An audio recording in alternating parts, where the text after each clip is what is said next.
Boas-vindas, é um prazer receber você, meu irmão, minha irmã, no quarto Congresso Brasileiro de Médicos Católicos, mais esse evento que congrega os profissionais da medicina, os estudantes de medicina, os interessados em ética médica, bioética, numa perspectiva da Santa Sé, da sã doutrina.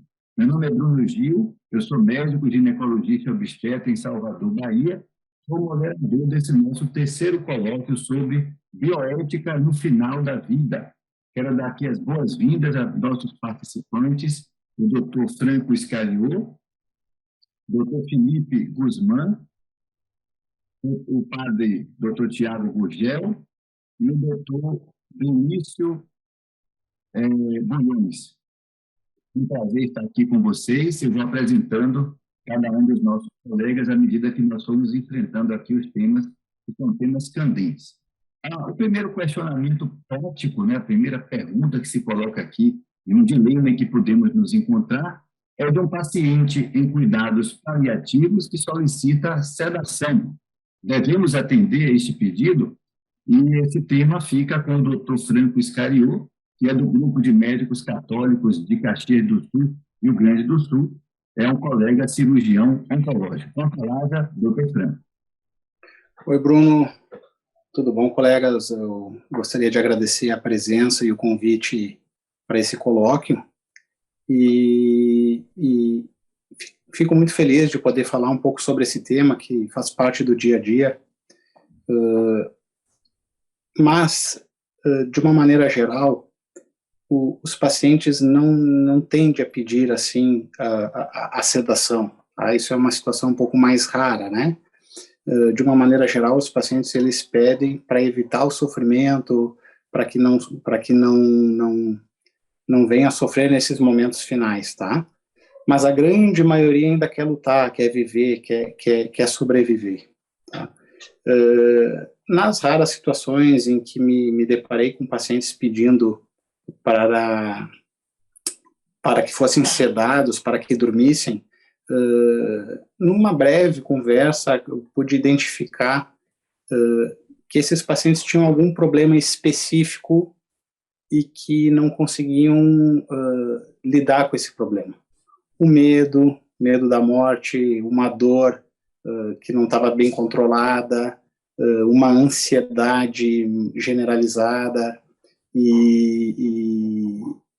e a grande maioria das vezes nós conseguimos reverter essa situação e o paciente pediu ou acabou negando novamente essa vontade de ser sedado, né?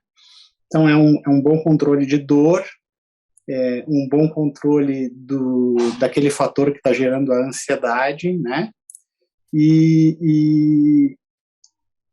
E a abordagem do tema sobre a morte, né? Abordar o tema sobre a morte, tranquilizar sobre esse momento, explicar a situação, um conforto psicológico, mas também a oportunidade de um conforto espiritual, né? Muitas vezes a visita do padre ou da própria pastoral da saúde, ela foi capaz de reverter este pedido, tá?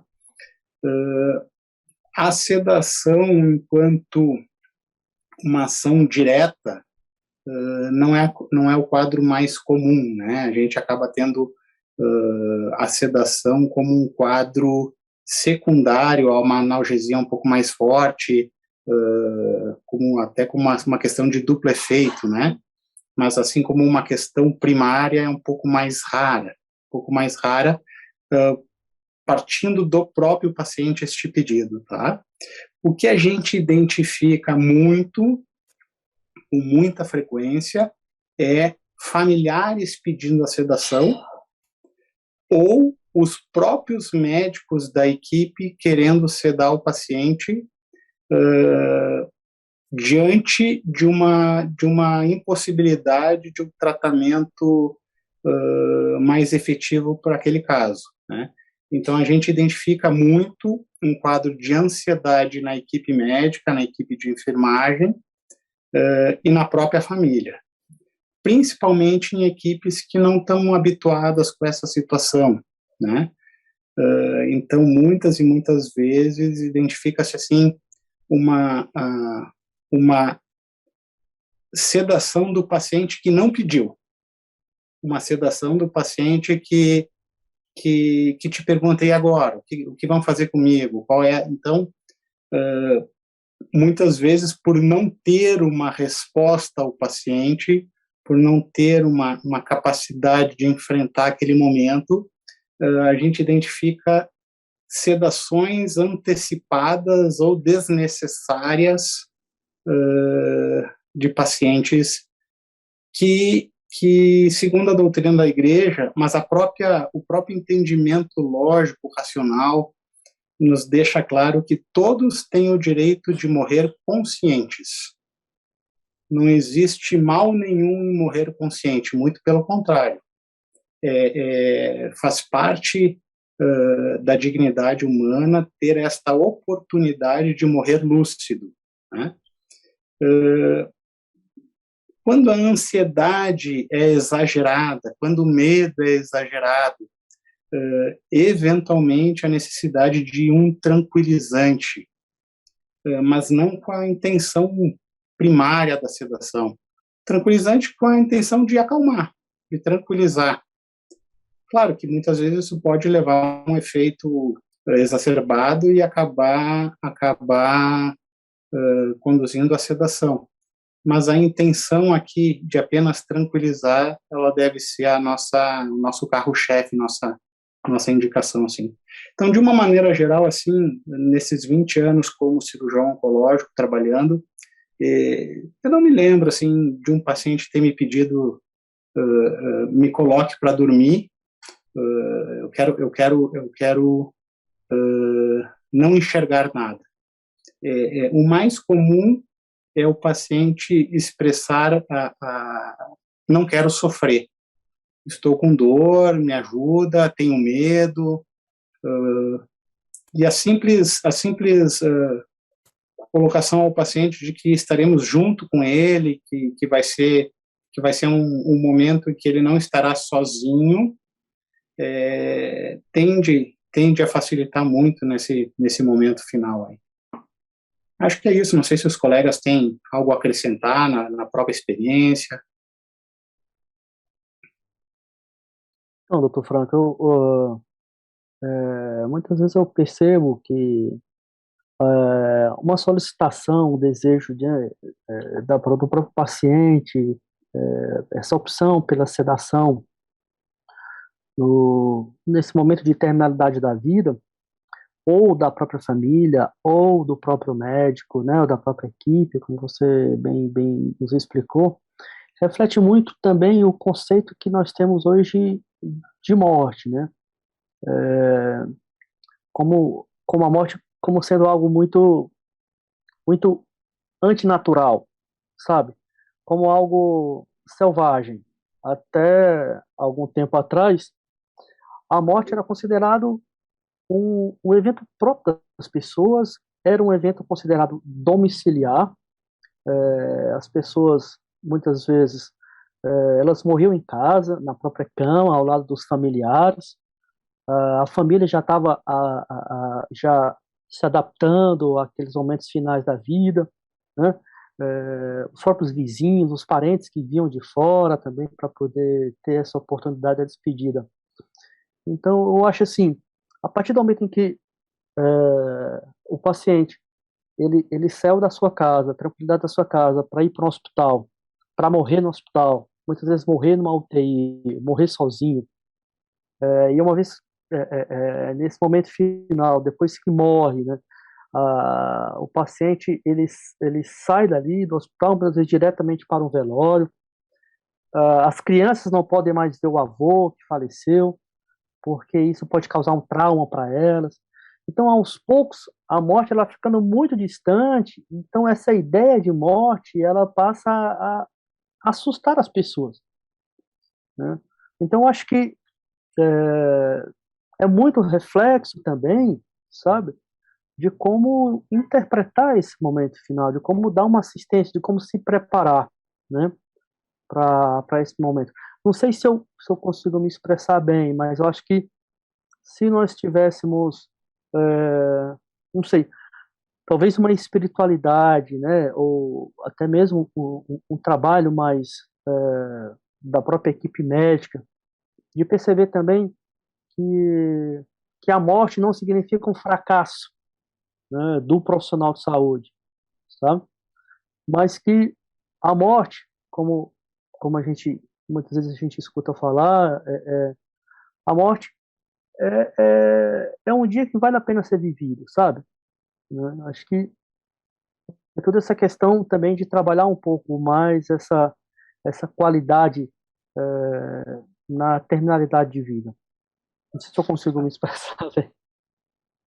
Eu também falar algo, mas eu comungo das experiências colocadas e também um pouco do que está falando agora um pouco.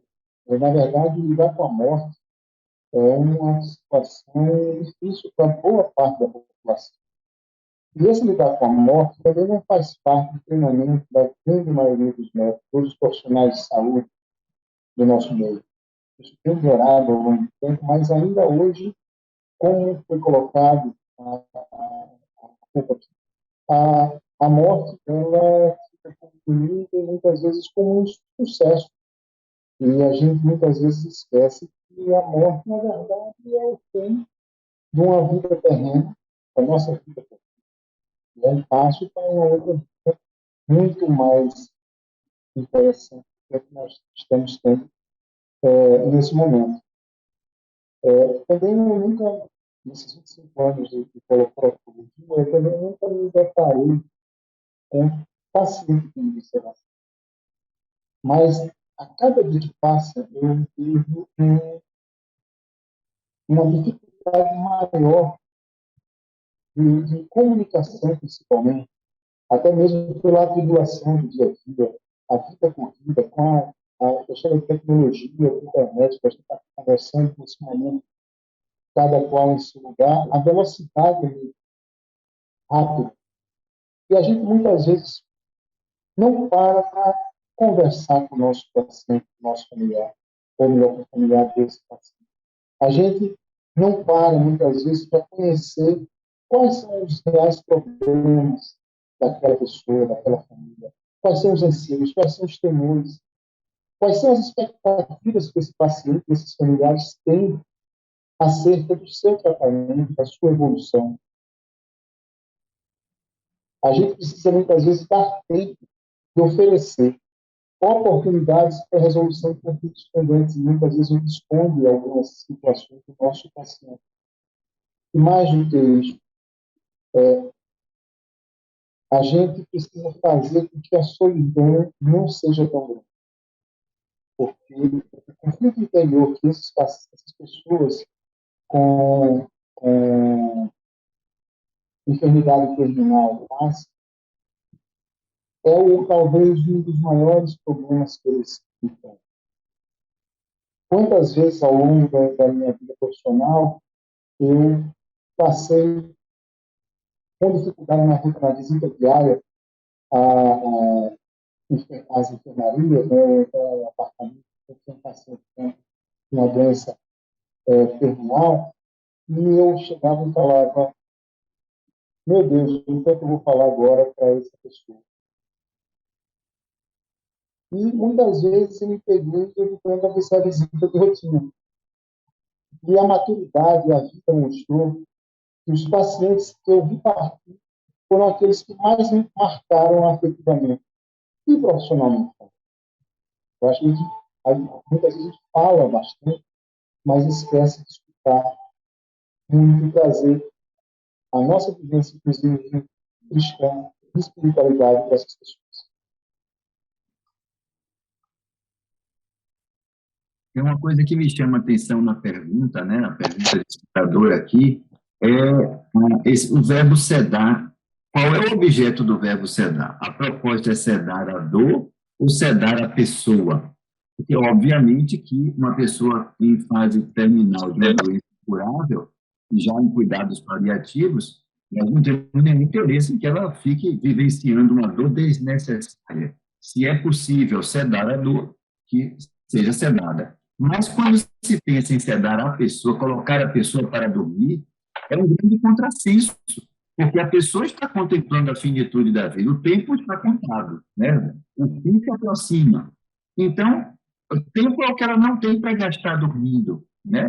Como o doutor Benício falou, pode haver conflitos não resolvidos, pode haver pendências, pode haver instruções a dar, perdão a distribuir, perdão a pedir, né? Então, assim, não é hora de perder tempo dormindo além do que o corpo precisa, né? E talvez isso, se essa demanda aparece, sobretudo no exercício de heteronomia, por parte da equipe, então é porque nós não estamos sabendo lidar com a pessoa que está ali sob a nossa assistência, né? E nós não estamos sendo profissionais de saúde, mas profissionais da doença. Eu entendo do câncer, eu entendo da doença, eu entendo que é fase terminal, mas eu não entendo de gente, eu não entendo do ser humano que está ali acamado. Então, na incapacidade da medicina de desligar a doença, porque ela é incurável, eu desligo a pessoa, né? Eu cedo a pessoa e o problema desaparece. Então, estou escamoteando exatamente o fator humano. A gente sabe que há uma necessidade grande hoje de prevenção quaternária, quer dizer, tem aquela proposta do choosing wisely, né, escolhendo com sabedoria, diminuir a incorporação tecnológica, diminuir o investimento de fármaco, de máquina, de suporte, de sonda, de catéter, porque muitas vezes está gerando mais sofrimento do que resolução. E se estamos no paliativismo, é porque já está certo, já está definido que é uma doença incurável em fase terminal. Então, é tempo para ser aproveitado e não ficar colocando mais tecnologia médica, mais química,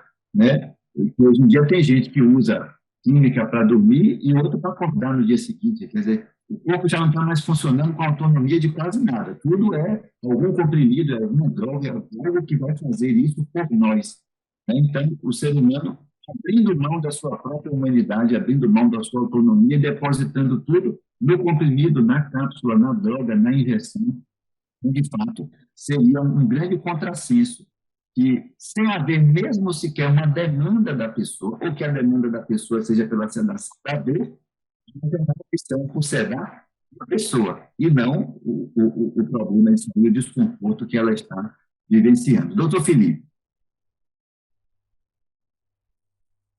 Deixa eu baixar a mão aqui e dar um alô para todo mundo. Obrigado também pelo convite, Bruno. Obrigado da associação. Olha, eu estou adorando esse debate aqui, concordo com tudo que foi falado. A gente precisa estar muito atento à pessoa que está ali, né? E estou aqui lembrando dos sintomas mais prevalentes que indicam uma sedação paliativa, por exemplo, porque a sedação, ela pode ser paliativa a partir do momento que você está diante de um sintoma que é refratário às medidas, todas as medidas plenas de alívio do sintoma. Sintoma esse que é o sofrimento que o doente está vivendo ali, que a pessoa está vivenciando.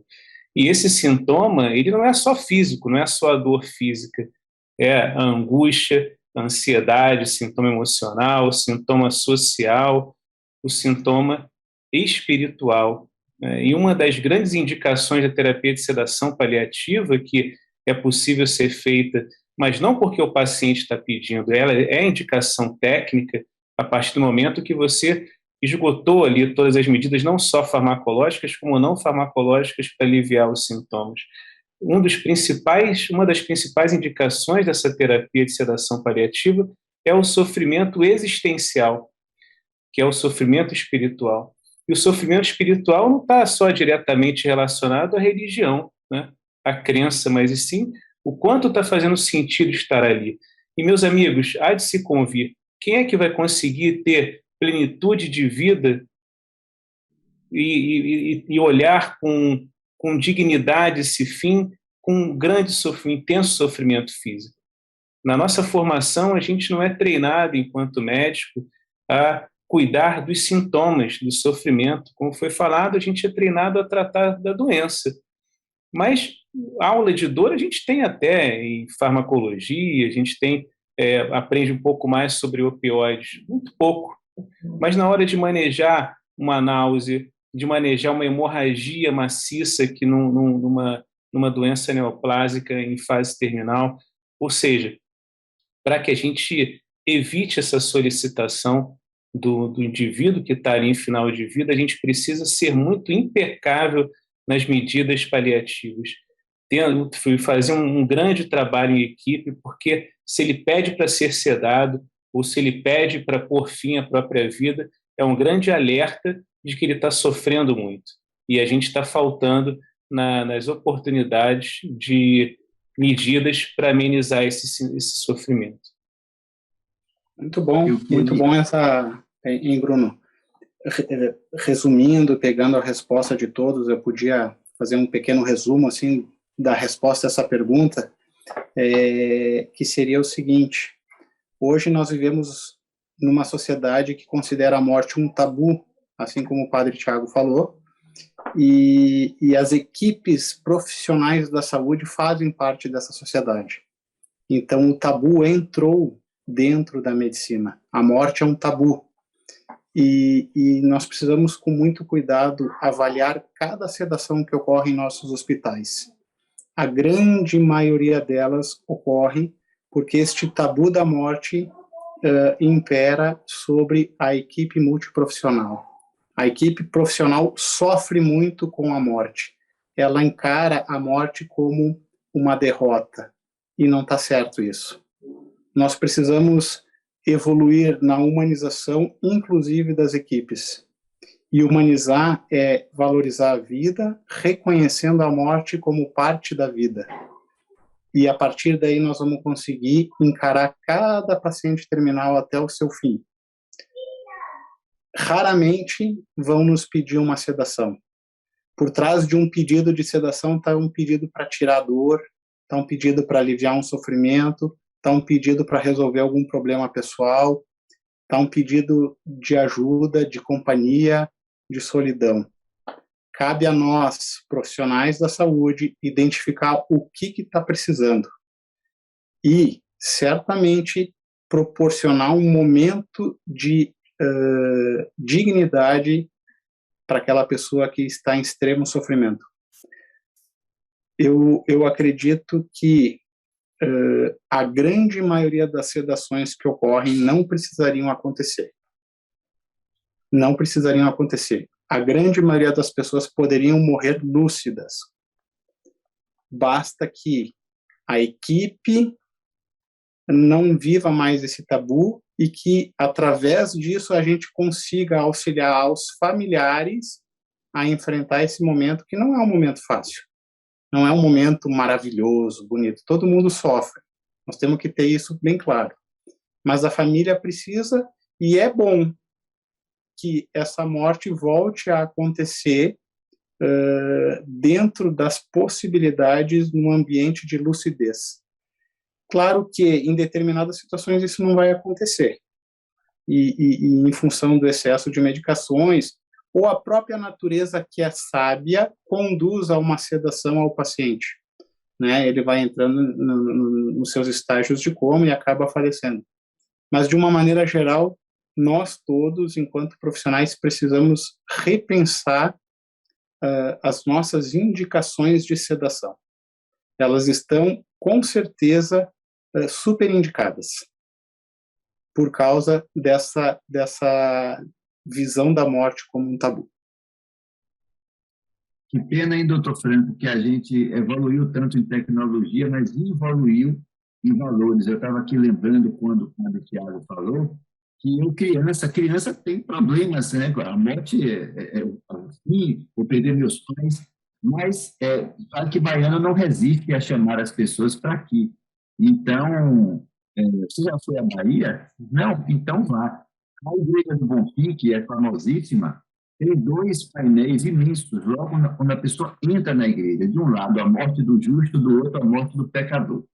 Eu, criança, visitava muito Bonfim e tinha medo que me pelava na morte do pecador, porque estava o inimigo lá de um lado e tinha um anjo assim, desconsolado, né? E o cara querendo pegar o dinheiro, apegado aos bens materiais, era um lado dantesco. Eu entrava na igreja e já sabia o lado e não olhava. Mas, do outro lado, também era uma pessoa no leito de morte, também era um enfermo, mas tinha anjinhos ao redor, se despedindo da esposa, se despedindo das crianças, com uma platitude no olhar, né? Então, aquele quadro, na minha infância, todas as vezes que eu ia na igreja, valeu por muitas palestras, por muitos... Eu me sentia acolhido com aquela pintura, né? E muitas pessoas até analfabetas eram evangelizadas pelos afrescos nas paredes, pelos azulejos, né? Então, há muitas formas de evangelizar. E a Igreja Católica sempre foi boa nesse ensinamento, inclusive, né? Lembrar as pessoas de que é da natureza humana a finitude dessa vida terrena. Não é algo contra o que nós devemos nos resignar, nos importunar. Não, é para ser aceito, né? Como disse o Tiago, e temos um livro famoso sobre isso, e a morte é um dia que vale a pena ser vivido, né? A morte não é uma inimiga a ser combatida ou evitada. Olha, se a gente conseguir manter esse alto nível nos outros temas, vai ficar muito bom esse colóquio, viu, gente? Eu já quero agora passar para a próxima pergunta disparadora, que é se nutrição e hidratação são sempre medidas ordinárias, que fica a cargo, então, do Dr. Felipe Guzmão, que é médico geriatra da Academia Nacional de Cuidados Paliativos, Rio de Janeiro. Dr. Felipe. Então vamos lá, Bruno, agora com o compromisso de manter o alto nível, aí, o patamar que a gente atingiu no primeiro. Olha só, esse termo ordinário, ele vem sendo cada vez menos utilizado, principalmente na prática do dia a dia de quem faz cuidado paliativo, na assistência direta ao paciente, né? Ainda é um termo que eu vejo muito na bioética, mas na assistência direta a gente evita ao máximo, inclusive escrever no prontuário, porque dá a sensação de que existem uma caixinha de medidas ordinárias e uma caixinha de medidas extraordinárias. E aí, se a gente coloca uma coisa na caixinha, a gente tem que fazer, e na outra caixinha não pode fazer. E não é bem assim, né? Como no que diz respeito à terminalidade da vida, justamente por ser um assunto da bioética, não tem certo e errado, tem aquilo que se encaixa melhor para aquele indivíduo que está sofrendo de uma doença grave em fase final. A partir desse entendimento, que está claro para mim, que é um paciente que é vítima de uma doença que não tem cura, que já se encontra numa fase muito avançada, eu não posso dizer que existam medidas ali que são extremamente necessárias e que são básicas e que outras não. Então, isso foi perdendo sentido e começando mais a se discutir a proporcionalidade dessas ações. O quanto eu vou oferecer essa medida e que vai fazer sentido para essa pessoa, para esse organismo que está se despedindo. Então, é muito mais adequado na assistência hoje a gente discutir a proporcionalidade de cada ação. Então, fazendo já essa introdução, que a gente considera a nutrição artificial uma intervenção que não é básica, está longe de ser básica, pelo nome artificial, já deixou de ser alimento, já deixou de ser comida, já é um remédio, né? Então, se é artificial, é um remédio que está entrando no indivíduo, e aí a gente precisa analisar qual que é o custo disso para essa pessoa, para esse organismo que está recebendo essa dieta, esse remédio que está sendo enteral. Então, eu costumo muito conversar com as famílias dizendo, olha, eu entendo a angústia de vocês em relação à percepção de que ele não pode deixar de comer, mas comer ele já está deixando de comer, mesmo que ele receba a dieta, que receba esse nutriente pela via artificial. Ele já parou de comer. Esse remédio, esse líquido, essa dieta que você está vendo aqui, que são todas iguais, cor amarronzada, como se fosse um leite com chocolate, isso, até que ponto isso pode, de fato, trazer algum benefício para ele? E aí a literatura está avançando, do ponto de vista técnico, orgânico, a gente está vendo cada vez mais catástrofes com a insistência da nutrição artificial. E quais são as vias de nutrição artificial? As vias são sonda nasointeral, sonda orointeral pela boca, quando você não consegue passar pelo nariz, e a gastrostomia, né? tem ainda como nutrição artificial a parenteral, que você faz pela via de acesso venoso, né, veia profunda, e pode, em algumas situações, até nutrição parenteral periférica, que é a MPP, que também pode ser feita pela via venosa. Toda essa intervenção faz sentido quando você estabelece uma ponte de uma transição de uma fase para outra. A partir do momento que você encontra um indivíduo numa fase final, você precisa entender que, se eu estou oferecendo algo artificial para esse indivíduo, precisa trazer benefício. Eu não estou dando comida, eu estou dando remédio. Então, esse remédio vai ser bom para ele. E o que a literatura está mostrando é que, para pessoas que se encontram no final da vida, o que é final da vida aqui? Eu estou dizendo semanas, meses de vida, né? Para a gente ser mais concreto em termos de prognóstico. Isso faz toda a diferença. O indivíduo que tem um prognóstico de anos de vida é diferente do indivíduo que tem meses e semanas de vida. A gente pode entender, por exemplo, uma demência terminal. O indivíduo pode ficar em demência terminal durante 1 ou 2 anos. Já um doente com câncer terminal, ele dura meses a semanas. Isso faz toda a diferença, porque quanto menor é o tempo de vida, a expectativa de vida daquele indivíduo que tem uma doença grave, faz menos sentido a nutrição artificial. Vou dar vários exemplos aqui de complicações. Sonda nasointeral. O indivíduo tem que ficar, muitas vezes, quando ele perde a consciência, o que faz? Contém a mão. Meu amigo, já bastou Cristo, né, ficar preso no crucifixo. Como é que prendem e amarram a mão da pessoa para ficar com a sonda nasointeral? É porque solta a mão, arranca a sonda, aí tem que passar a sonda de novo, aí começa a fazer lesão de narina, começa a sangrar. O indivíduo que tem uma sonda nasointeral aumenta a chance de refluxo. Então, isso aumenta, então, o refluxo do conteúdo gástrico, e ele pode broncoaspirar a própria dieta que está sendo introduzida e inserida pela sonda enteral. Ou seja, está longe de ser uma necessidade básica, está longe de ser uma necessidade ordinária em se tratando de pessoas que estão muito próximas do final da vida. Felipe, mas e aí, olha só, eu tenho um indivíduo que acabou de sofrer um AVC grave.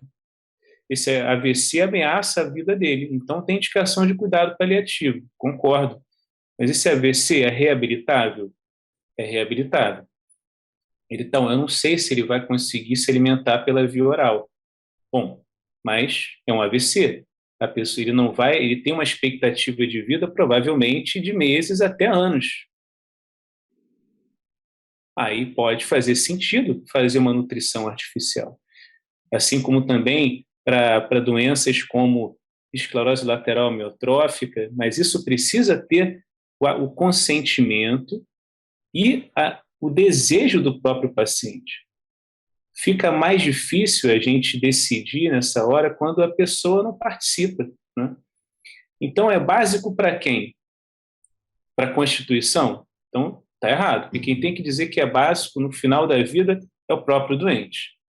Ele que vai dizer se ele gostaria ou não de passar uma sonda. Eu posso dizer com toda tranquilidade para vocês que eu tenho um grande risco de desenvolver a doença de Alzheimer ou qualquer demência do tipo vascular, por exemplo. Tenho apneia do sono. Posso, ao longo da minha vida, desenvolver uma síndrome demencial.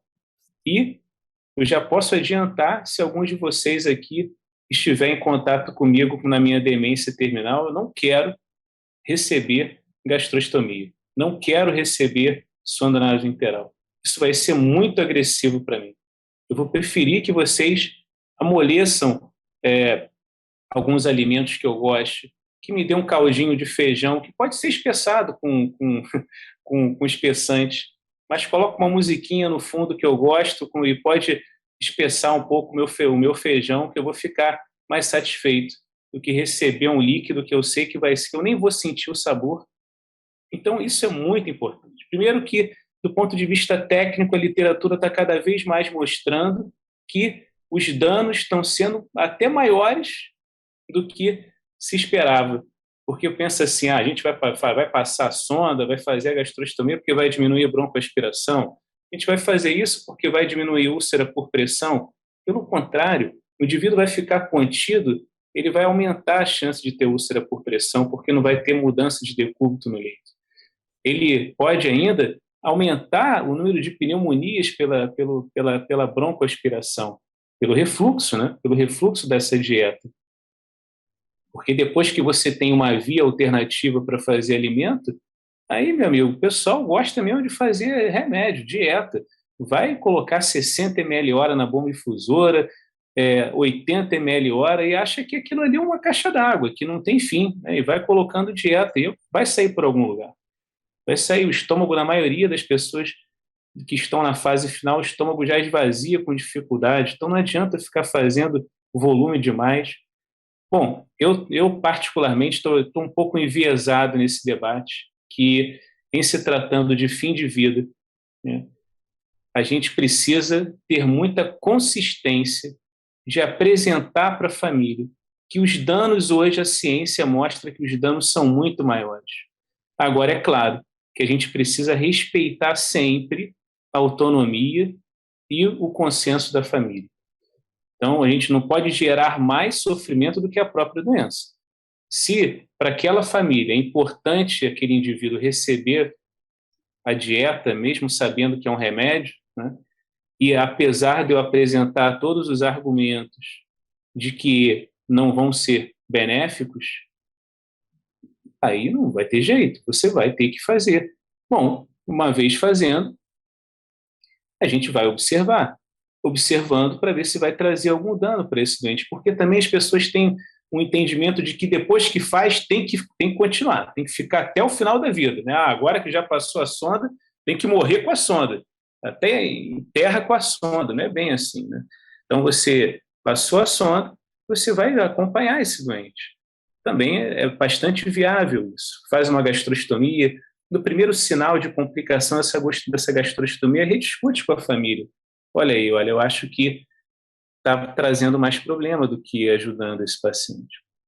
Então, basicamente era isso que eu queria falar. Desculpa se eu me estendi. Eu acho que foi muito bem a colocação do Felipe, e ela entra numa questão muito interessante na bioética, que é a diferença entre distanásia e eutanásia passiva, tá? E aqui a gente vai ter a necessidade de individualizar caso a caso, né? Os casos mais paradigmáticos são aqueles casos que repercutem muito na mídia com relação à dieta, são aqueles casos de pacientes em comas muito prolongados, dito reversíveis, tá?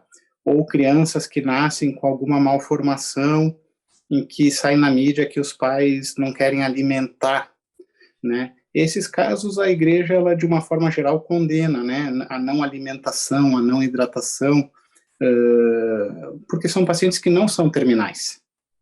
São pacientes que não vão morrer, né? Vão morrer sim se nós não alimentarmos, se nós não hidratarmos, né? Então, nesses casos, sim, a gente pode dizer que a alimentação é algo que deve ser promovida, tá?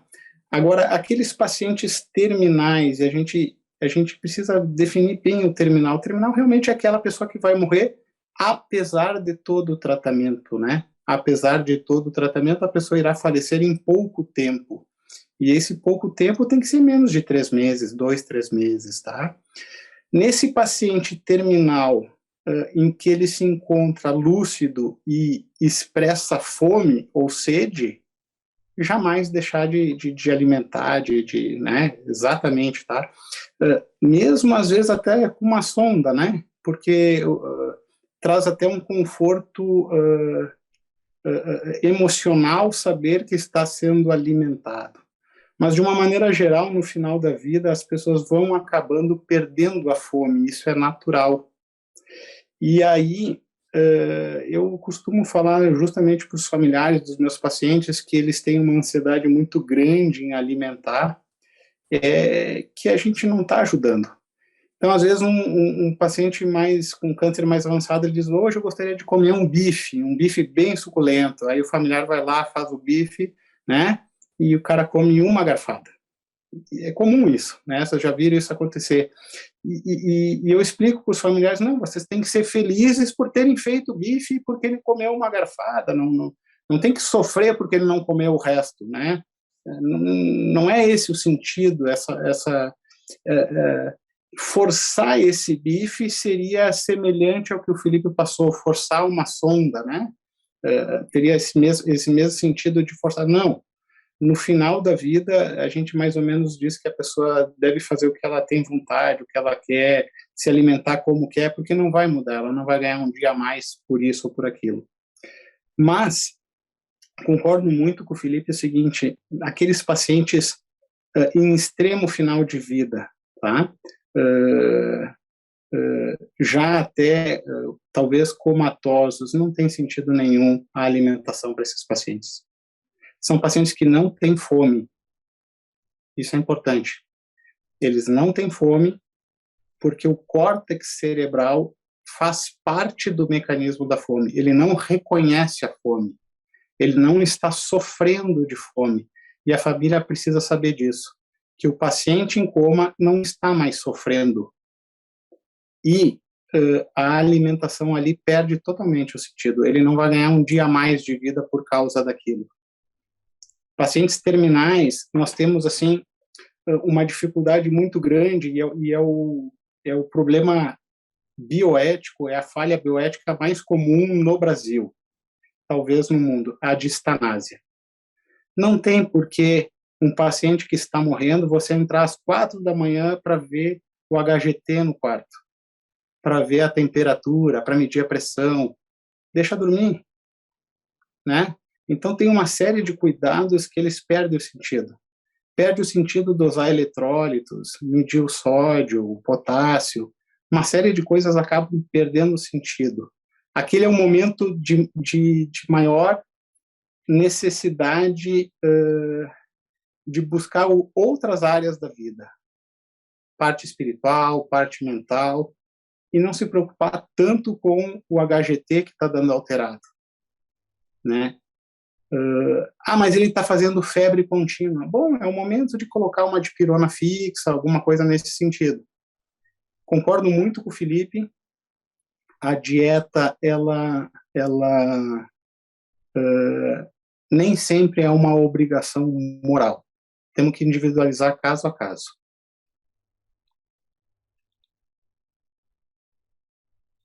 É interessante que a gente volta para a mesma situação, né? Coisas que estão naturais da vida estão se tornando artificiais agora, ou meros compromissos. Então, as maluquices que as pessoas fazem hoje durante a vida funcional com a alimentação, jejum intermitente, dietas loucas, né, métodos de perder peso ou de chegar no corpo que querem ter, que não tem nada de fisiológicos e sem nenhum acompanhamento profissional ou seguindo alguma pessoa que está postando em rede social, né? Então, deturpando o valor do ato de alimentação e muitas vezes desconectando de alguma coisa que tem. Você viu o depoimento bonito de Felipe, quando fala do que é que ele gostaria que fizessem com ele, o alimento que tem o sabor, né? Não é simplesmente ingerir o nutriente. Quando a pessoa diz, eu quero um bife suculento, a família preparou o alimento, enquanto estava ali na panela, na chapa, ele sentiu o cheiro. Então, aquela garfada é a culminância. Mas houve todo um ritual em torno daquilo, né, da preparação. Vou comprar, vai ser tal corte do boi, né? Então, o ato de se alimentar está longe de ser apenas colocar caloria para dentro. Não é só o metabolismo. Tem todo um valor antropológico, social, familiar, né? O tempero da casa da minha tia é diferente do tempero da casa da minha mãe, né? A gente reconhece isso. E a alimentação esvaziada de todas essas coisas perde o valor humano. Então, se for só um líquido marrom descendo por uma sonda, não vou sentir sabor, não vai fazer nada, né? Então, é preciso ensinar isso para os familiares, porque a gente volta para a mesma situação do outro caso. É heteronomia. As pessoas pensam, não posso abandonar, já está na UTI, né, quando não pode ir para casa. Já tem horário restrito de visita, então já sente que está abandonando o ente querido. Ainda vou deixá-lo sem se alimentar? né? Então vem o sentimento de culpa, e como é importante que a gente possa guiar as pessoas nesse caminho, entendeu? Nós não estamos maltratando, já não tem o mesmo efeito que tinha antes, ou que tem para mim ou para você, né? Como esse diálogo é importante. Sabe, Tiago? Bem, no meu trabalho pastoral, eu sou capelão de um hospital e hoje eu visitei, fui chamado por uma família, né? Quem me ligou foi a médica residente, sabe? Ligou lá para o celular da capela, falou: padre, o senhor poderia vir visitar um paciente que a família é muito católica e gostaria muito de uma visita religiosa. Bem, quando eu cheguei ao quarto, o paciente estava na enfermaria de Covid, mas a residente falou: olha, padre, fica tranquilo que o teste de Covid dele deu negativo. Então, ele estava num quarto, separado, só para ele. Quando eu cheguei lá, estava a irmã dele e a neta, né? O paciente ele na faixa dos seus 70 anos. Na realidade, ele tem um linfoma que evoluiu bastante e teve um comprometimento pulmonar muito grande, e por isso que ele foi internado, né, por um desconforto respiratório, e foi associado, né, a uma provável Covid, mas o resultado deu negativo. Bem, um paciente extremamente grave, sabe? Gaspiando, você viu, desconforto respiratório, extremamente desnutrido, né? Já praticamente flutuando entre consciente e inconsciente, sabe? Muito mais sonolento. E aí, em um determinado momento, a irmã dele olha para mim e diz assim: mas padre, será que se voltasse a sonda, ele não ia ficar bom? Será que ele não ia recuperar as forças dele, a energia dele? E aí a neta, né, do paciente, que não é filha da irmã dele, é filha de uma outra irmã, ela estava de costas e ele, na mesma hora ela virou e ela foi bem incisiva e disse: tia, não já foi conversado sobre isso? Não está vendo que isso não faz mais sentido? E a menina chorava, cara, sabe? Então, assim, aquela tentativa de pensar assim, e se alimentar, será se vai salvar a vida, né, dele? E aí eu pego aqui a carona no que o Felipe falava, né? Na realidade, se esse paciente se ele está naquele estado de desnutrição, ele já não estava comendo em casa, ele já não estava se alimentando, sabe? Então a gente tem que perceber também que existe contraindicações absolutas, né, para alimentar, assim como para hidratar também, entende? E isso precisa ser reconhecido, isso precisa ser encarado, né? É, assim também como existem situações em que não trará mais benefício. Por isso a ideia da proporcionalidade do seu ato terapêutico, né? Sabe? É proporcional ou é desproporcional o que você vai fazer, né? Então, assim, realmente é uma situação muito complicada, muito difícil, mas que tem que ser encarada de frente, tem que ser muito conversada com a família, né? E, e é estranho, né, quando você entra num quarto, que você sente aquele cheiro cetônico, sabe? Aquele hálito de fome, né, da pessoa, né? Mas que não tem como alimentar mais, né? Não tem, só vai trazer mais sofrimento, né, para essa pessoa. Né? E isso é extremamente interessante e eu queria agradecer já pelo seu depoimento, Felipe. E eu acho que é uma coisa extremamente importante que muitas vezes a gente não leva muito em consideração. Eu acho que o ponto da sua fala, um dos pontos, melhor dizendo, da sua fala, com relação a como é que a gente vai virar essa chave e saber o que deve ser feito ou não, em termos de nutrição, principalmente, que já que era o seu tema, é a questão da expectativa. é completamente diferente a gente atuar frente a um paciente que tenha uma expectativa de uma evolução satisfatória e uma expectativa longa de vida, diferentemente de um paciente, como foi colocado por ti e pelos demais, com relação a uma expectativa baixa de vida, de expectativa de vida. As medidas são completamente diferentes. Quando a gente tem uma expectativa grande de vida, as medidas de preservação, elas têm que ser todas utilizadas juntamente com todas as medidas de alívio de sofrimento. Mas tem uma hora que, se não existe essa expectativa, o alívio do sofrimento é quem é preponderante nessa situação, e não de preservação da vida. E aí a gente tem que ver quais são as medidas que a gente vai tomar. Será que a gente vai para medidas de beneficência, como você bem colocou, se for para uma expectativa de vida alta, ou se a que a gente tem que se preocupar é a questão da não maleficência? E aí o médico ele tem que estar muito consciente, ou a equipe de saúde, a equipe multiprofissional que está atendendo essa pessoa e essa família, ela tem que ter muita segurança para que as orientações sejam feitas de forma muito objetivas, claras. Muitas vezes elas não podem ser atropeladas. O padre Tiago falou agora há pouco da experiência hoje que ele teve com relação a essa família, onde a orientação já existia, porém ainda não tinha uma segurança por toda a família. E isso muitas vezes é difícil, porque cada um tem seu tempo. E resta à família e ao paciente, quando ele tem essa possibilidade, a racionalidade de absorver isso daí, de absorver essas informações, de absorver essa segurança passada pela equipe que está assistindo aquela família. E a gente pode não receber, na verdade, ou melhor, estabelecer um consenso num primeiro momento, porque cada um tem seu tempo. E o que a gente precisa é esperar a evolução, como foi aqui colocado.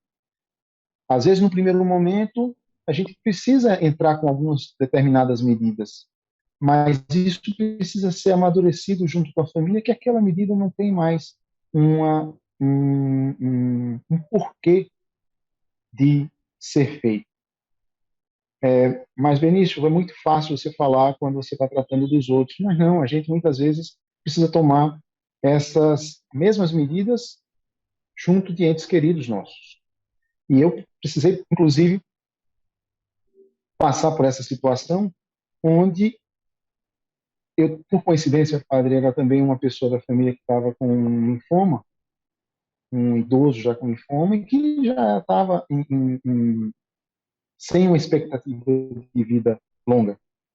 E onde, se fosse um paciente que tivesse uma grande expectativa de vida, você iria invadir mais esse paciente, de repente você ia fazer uma ventilação invasiva para esse paciente, fazer nutrição de longa data. E a equipe que vai assistir a esse paciente tem que ter a segurança também do familiar para dizer, olha, a família está ciente de que todas as medidas que forem feitas daqui por diante, elas não terão consequências benéficas para esse paciente. Então, o que é que a gente quer que faça? É que o sofrimento seja minimizado e ela consiga finalizar, e aí voltando a vida terrena dela, com dignidade, e aí voltando para o que o Franco, desculpa, o Franco falou anteriormente, não trazer nem medidas, inclusive, de sedação para essa pessoa, porque a própria história natural da doença e da vida vai fazer com que ela fique sedada. Doutor Felipe? Eu fiquei pensando aqui no exemplo que o padre Tiago deu e esse comentário dessa familiar assim, poxa, mas se voltar a sonda não vai dar mais energia? Esse realmente é um argumento muito frequente, né? E me lembrei de um ditado popular que a gente ouve muito desde pequeno, que saco vazio não para em pé. né? Então, imagina como é que nossa cultura também é muito favorável a isso. Em relação à hidratação, eu acabei não falando e também me lembrei de várias, né, em condições assim mais próximas mesmo, naquele processo de morte iminente, últimas horas ou últimos dias e semanas de vida, aquele indivíduo com prognóstico de uma expectativa de vida muito curta, a hidratação também ela pode ser danosa para o indivíduo. Então, aquele sorinho que é inocente, muitas vezes pode aumentar a secreção, aí o doente que já está tossindo, cheio de broncorreia, cheio de secreção, pode agravar esse sintoma da falta de ar, da tosse, assim como também a troca da fralda muitas vezes é desconfortável e esse indivíduo começa a urinar demais pelo volume de soro que está sendo feito. Então, lembrar que nem um sorinho ele é inocente, né? Então, eu gostaria de amarrar isso que eu acabei deixando de falar. Doutor Franco? A gente vai ouvindo os colegas e vai lembrando das próprias gafes, né? Então, eu aqui agora lembrei muito da gafe com a minha própria familiar, com a minha avó, né? E o aprendizado daquele momento é o seguinte: eu, como oncologista, acostumado com casos terminais, uma pessoa que gosta de estudar bioética, os princípios cristãos, tudo, eu cometi uma falha com a minha própria avó, quando ela teve um AVC extenso e eu achei que era um caso muito grave, que a gente estaria cometendo uma distanásia no investimento dela. E, graças a Deus, os familiares foram contra a minha opinião e se investiu nela e ela acabou vivendo muitos anos dentro das suas limitações, uma cadeirinha de rodas, mexendo um lado do corpo, rindo, brincando, tal. O que eu aprendi dessa situação? Nós, médicos, quando tomamos decisões importantes no fim da vida das pessoas, nós temos que ter muito conhecimento técnico sobre a história natural da doença daquela pessoa. Eu, como oncologista, não tenho capacidade nenhuma de avaliar a história natural de um quadro neurológico. Eu não tenho capacidade nenhuma de avaliar a história natural de uma malformação pediátrica. Eu não tenho a capacidade, nem mesmo dentro da oncologia, de avaliar na sua profundidade uma resposta à quimioterapia, quando na verdade eu sou um cirurgião oncológico. Eu tenho noções, mas a capacidade plena não. Então, é muito importante que o profissional conheça tecnicamente a história natural daquela patologia, porque ele vai evitar de cometer gafes, né, de indicar ou contraindicar. Eu acho que esse é um aprendizado que eu tive e que certamente todos devem concordar com isso. Muito bem, vamos prosseguir aqui o nosso próximo tema. Paciente com diagnóstico de insuficiência cardíaca avançada, que procura o consultório e solicita orientações de como realizar o seu testamento vital. Esse tema fica com o padre Dr. Tiago Gugel, que é médico pediatra, é da Santa Casa de Misericórdia de São Paulo, da Academia Fides et Ratio. Então, pessoal, será que pegando essa história toda que a gente está falando aí, pegando aí carona mais uma vez, e se acontecesse, por exemplo, conosco, né, de a gente ficar inconsciente por alguma doença, no momento da nossa terminalidade da vida, e o nosso médico que está nos acompanhando, até mesmo nossa família, ficasse naquela angústia, né? E aí, sabe, passa a sonda, né? Vai fazer uma nasointeral, vai alimentar, não vai alimentar. E aí o médico, diante daquela situação, ele quer compartilhar um pouco a sua decisão com a família, já que o paciente está inconsciente. No caso, qualquer um de nós podemos estar passando por essa situação. E aí a família vai se basear um pouco no nosso histórico, vai tentar se basear um pouco, sei lá, em alguma outra coisa que a gente falou. E se porventura a gente tivesse, né, a nossa família, o médico que nos atende, se porventura ele tivesse lá um documento onde a gente antecipou a nossa vontade em relação a determinadas situações em termos de cuidados de saúde, né?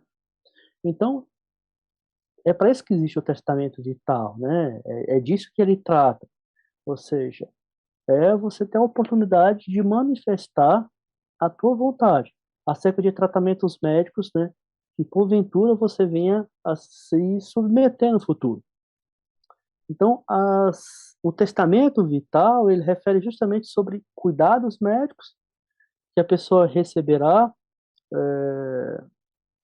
no futuro, né? E aí quando o indivíduo não pode mais manifestar sua vontade em virtude da sua capacidade, digamos assim, superveniente.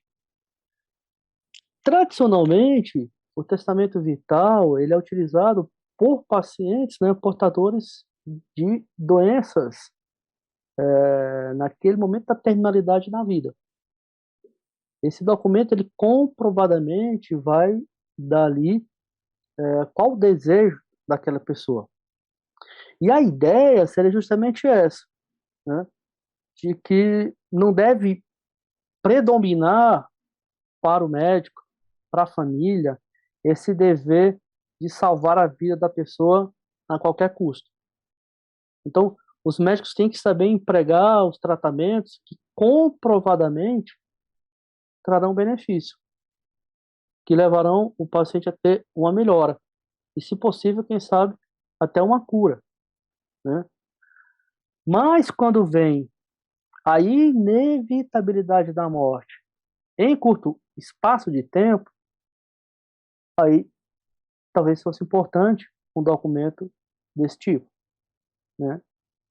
Então, é até interessante perceber que o termo testamento vital talvez não fosse o mais indicado, né? Existem até algumas críticas em relação a esse termo, justamente porque o testamento, como nós bem o conhecemos, quando é que ele vai ser lido? Depois que a gente morre, né?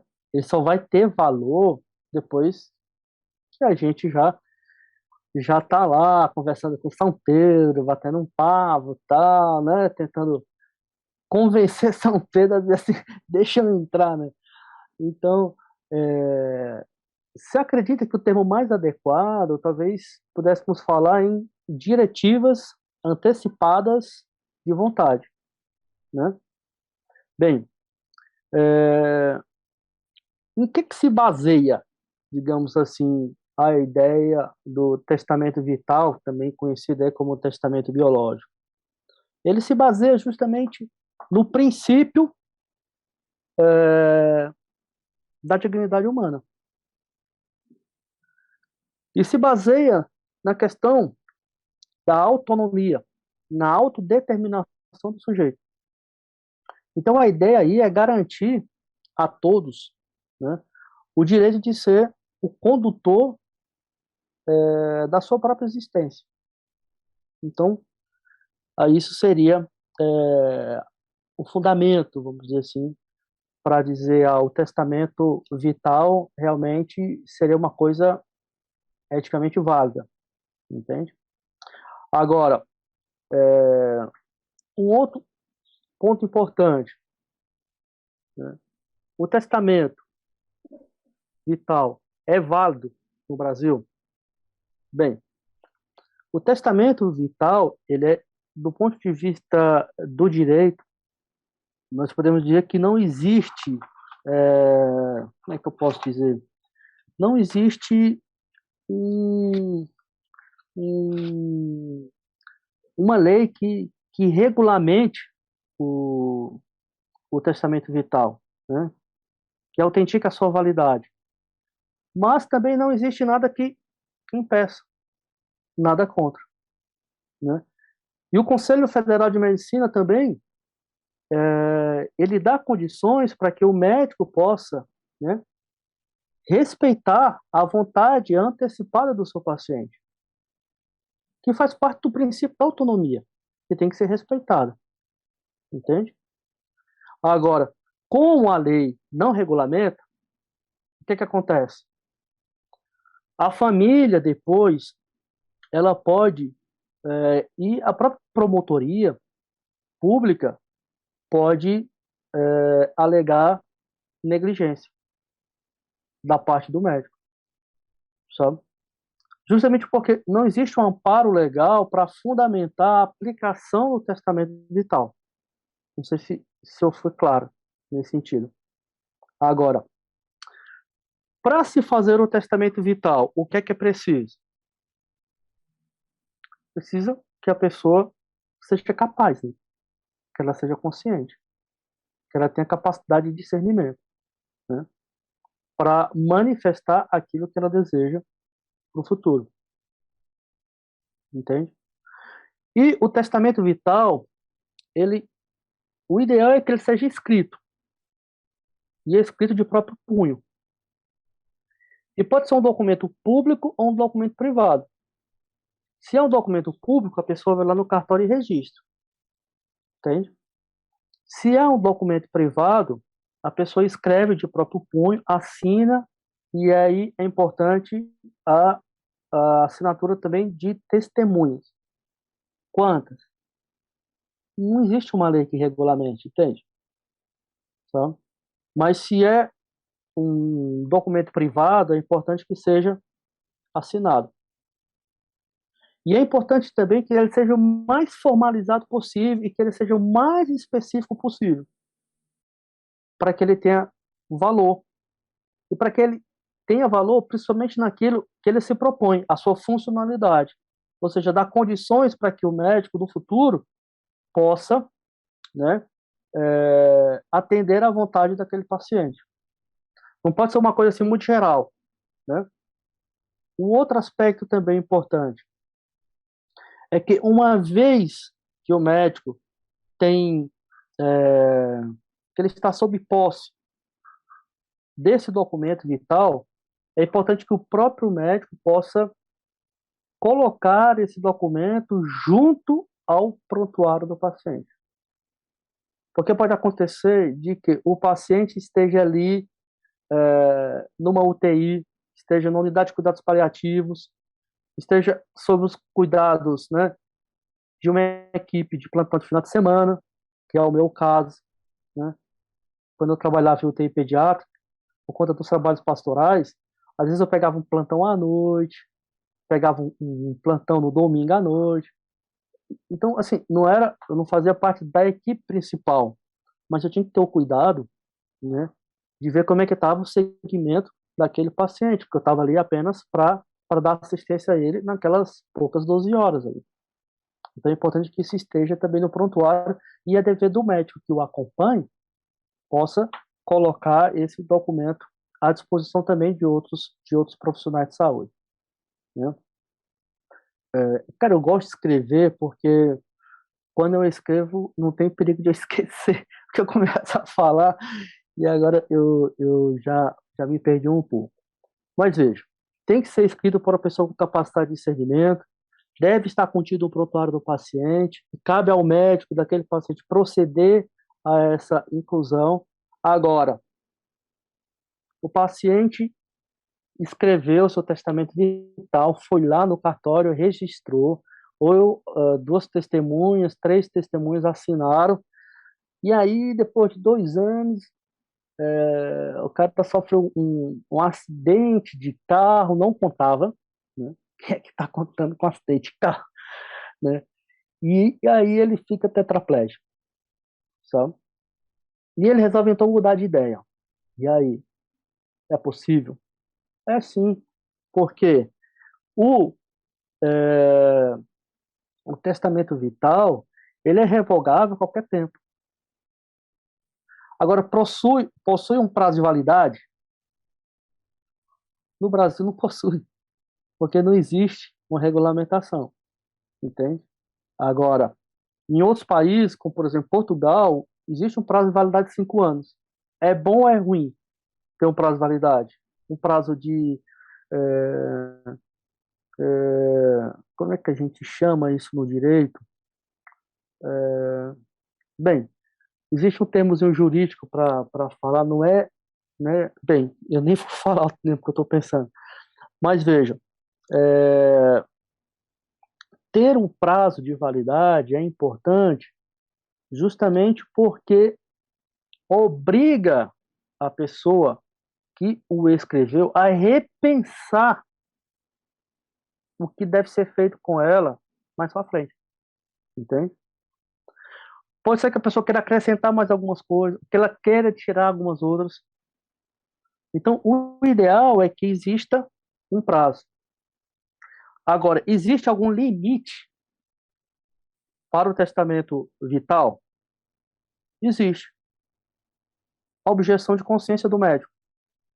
O médico pode pegar aquele testamento e dizer assim, não, eu não concordo com isso. Vai contra os meus princípios éticos, vai contra os meus princípios morais. Não vou seguir. E não segue. Não precisa seguir. Ele não é obrigado. Né? O que ele pode alegar ali é objeção de consciência.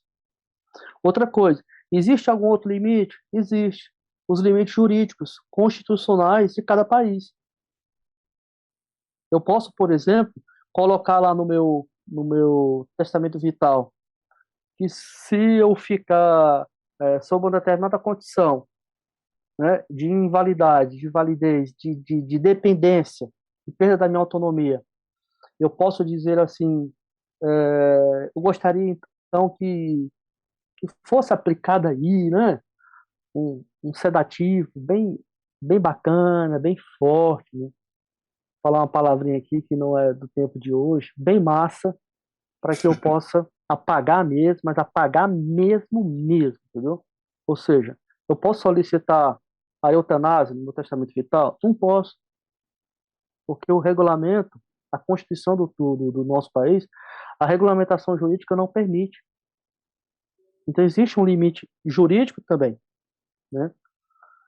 E mais, o paciente também não pode pedir no seu testamento vital para que o médico faça ou não faça determinadas ações que vão não contra a questão ética, mas que vão contra os protocolos mesmo da medicina, né? Entende? Então, nesse aspecto, é o médico que vai dizer, entende? Agora, no testamento vital, eu posso colocar alguma coisa sobre doação de órgãos, cremação, enterro, funeral. Quero que toque uma música de Beethoven. Recentemente eu fui para fazer um funeral, o pessoal estava lá escutando Marisa Monte, sabe? O cara tinha uma caixinha de som.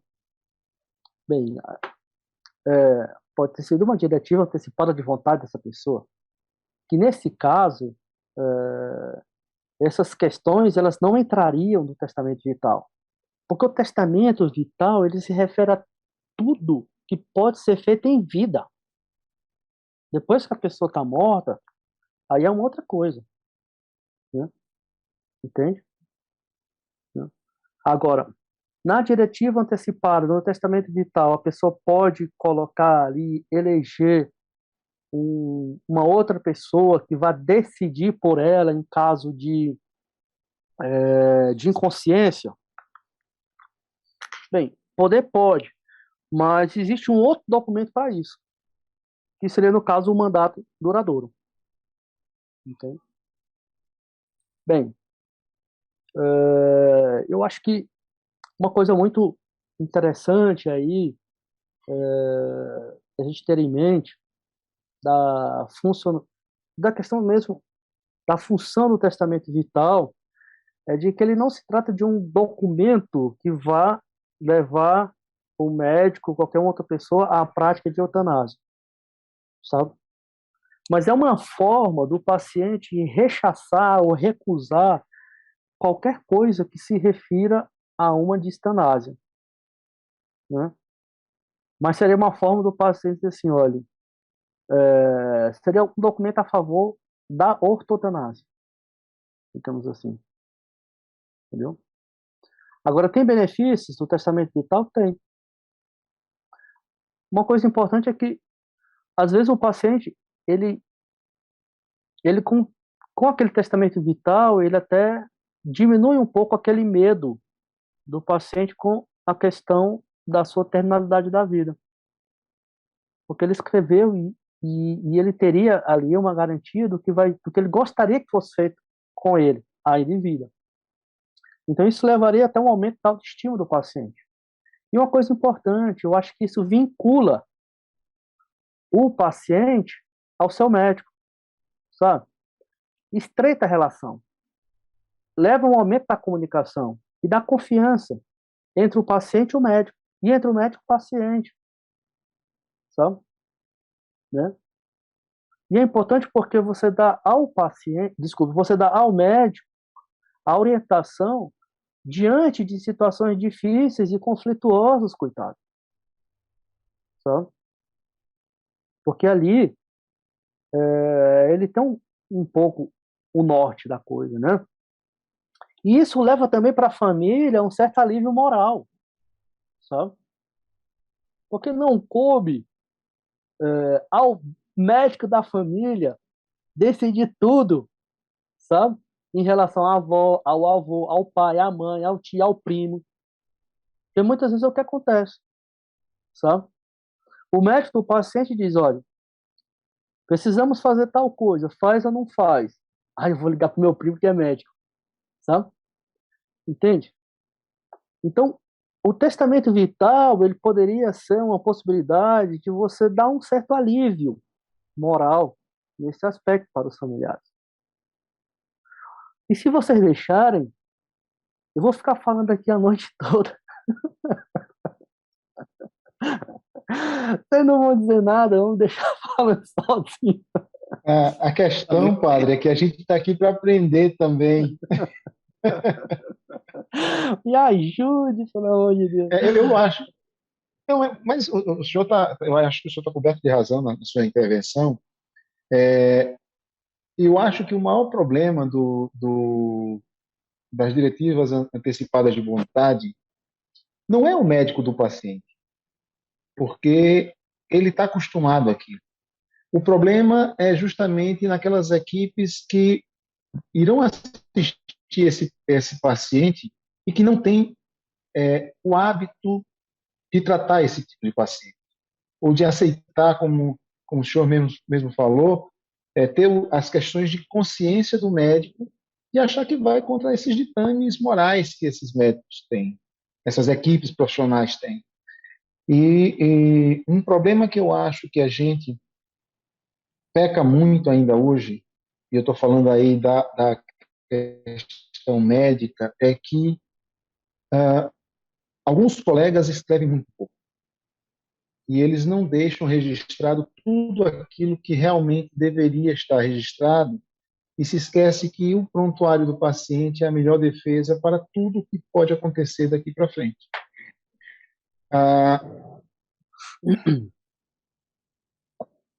Outro problema que a gente também pode enfrentar quando a gente está frente a um paciente com diretivas antecipadas de vontade é com relação a relações conflituosas dentro da própria família. E quando eu falo em relações conflituosas, não é que o pai não gosta do filho, nem do tio, nem do irmão. É relações de conflitos de consciência mesmo, onde muitas vezes a questão que está muito bem estabelecida na cabeça daquele familiar não está na do outro. É a questão da neta com a tia, muitas vezes, que pode não concordar em nada com a questão das diretivas antecipadas de vontade. E se nós estamos num país onde isso não está juridicamente bem estabelecido, isso cria um vácuo, muitas vezes, grande com relação a esse tema. Isso precisa ficar muito claro, não só entre o médico e o paciente, mas entre o paciente e seus familiares também. É uma coisa, padre, que o senhor falou, e realmente é a impressão que eu tenho, e daquilo que eu já estudei, que o testamento vital, ele é um mecanismo que a população desenvolveu, a sociedade desenvolveu, para tratar um problema que é o problema da distanásia, né? Então, assim, como é o problema ético mais comumente que ocorre em nossos hospitais, em nossas UTIs, a sociedade identifica nisso um problema que pode acontecer com a própria vida, né? Então, tu vê ali pacientes assim com insuficiência cardíaca grave, em que eles reconhecem a própria terminalidade e eles ficam com medo em que a equipe médica que vai lhe atender não reconheçam a terminalidade que ele reconhece. Então, ele gostaria de fazer um testamento dizendo que se ele tivesse uma parada cardíaca, que ele não fosse reanimado, né?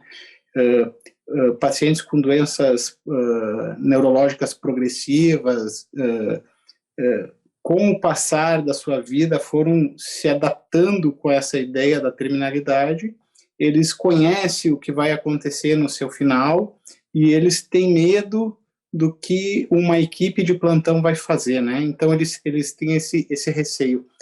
Se nós, médicos, nós, profissionais da saúde, fôssemos bem formados, tanto tecnicamente como moralmente, não ocorreria distanásia. Tudo seria sempre ortotanásia, as pessoas sempre morreriam no momento certo. Então, talvez não existisse o testamento vital, né? Mas o testamento vital se tornou necessário justamente como uma resposta da sociedade por uma falha que é uma insistência terapêutica dos profissionais, de uma obstinação, né, a palavra certa, a gente luta, não, nós estamos naquele tabu contra a morte, né? Então o testamento vital entra nesse ponto. Eu concordo com o senhor, ele é um excelente meio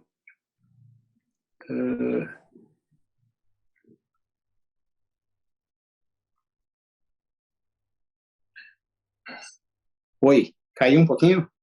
Tranquilo. Então, assim, o testamento vital, eu concordo com o senhor, padre, ele é um excelente meio, assim, para que a sociedade possa manifestar a sua autonomia, manifestar o seu desejo para os momentos finais da sua vida, mas ele é um meio, né? Ele não é um fim. Esse é um perigo que a gente corre, quando o testamento vital possa se tornar o fim, né? O fim não, o fim é o bem da pessoa, é o bem do paciente, e se, como o senhor bem explicou para nós, se as palavras escritas no testamento vital forem contrárias ao bem da pessoa, não devem ser seguidas. Porque a autonomia é uma coisa importante, mas ela está abaixo do bem da pessoa, né? E por isso a importância de nós médicos termos uma boa formação técnica, humana e moral também, né? Mas com certeza, eu acredito que de uma maneira geral o testamento vital possa contribuir mais do que prejudicar. Se ele for meio e não fim, né? Exato, sabe? Por exemplo, eu acho que quando um paciente vai ao consultório de um médico, né, para uma consulta de rotina, para o controle da acompanhamento daquela doença, né? E aí o paciente diz assim, mas doutor, eu queria falar uma coisa com o senhor. E se eu piorasse muito e chegasse à beira da morte? Aí o doutor vai dizer assim, não, fale nisso não. Isso não vai acontecer com você, vai ficar tudo bem.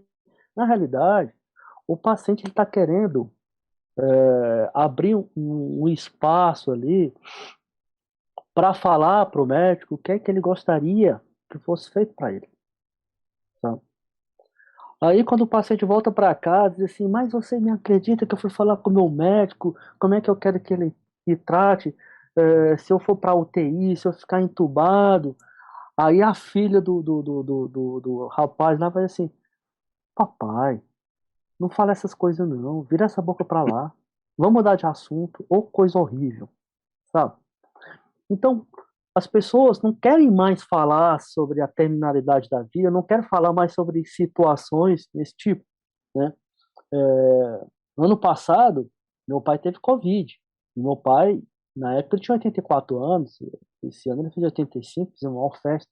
Mas meu pai, quando ele foi diagnosticado, testou positivo, meu pai mora no Ceará, eu moro aqui em São Paulo. E eu comecei a acompanhar meu pai. E eu perguntei, papai, o que o senhor quer que faça caso o senhor piore? O senhor quer que interne no hospital ou o senhor quer ficar em casa? Não, eu quero ficar em casa. Quando ele piorou, eu perguntei, papai, e agora? Não, eu quero ir para o hospital. Mas eu posso quer ir para o hospital aí do interior ou só quer ir para a capital?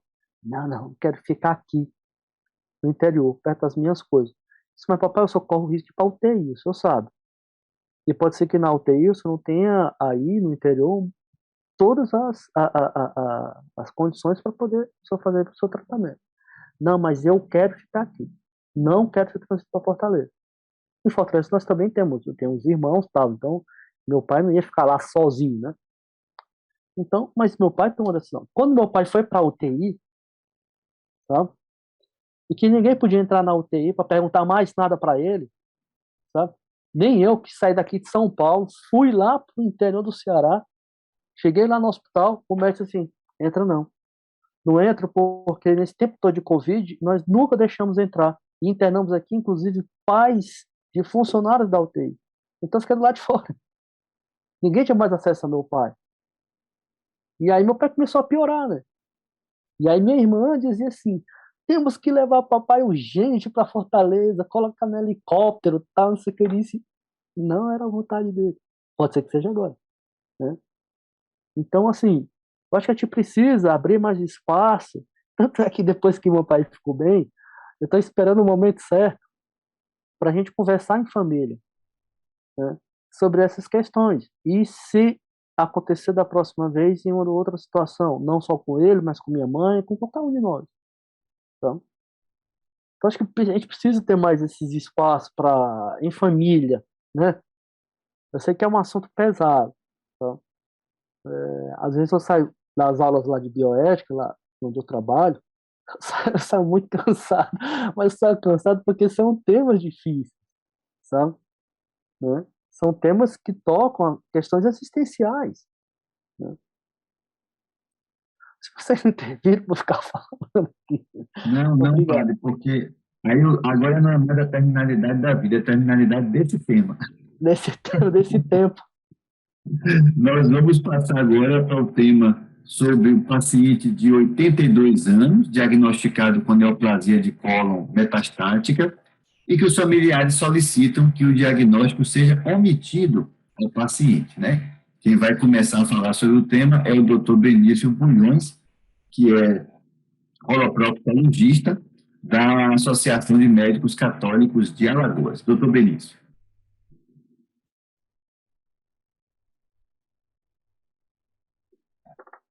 Ainda não abriu o áudio.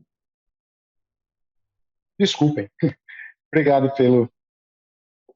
pela informação. E é um prazer estar aqui discutindo temas tão relevantes com pessoas do mais alto gabarito.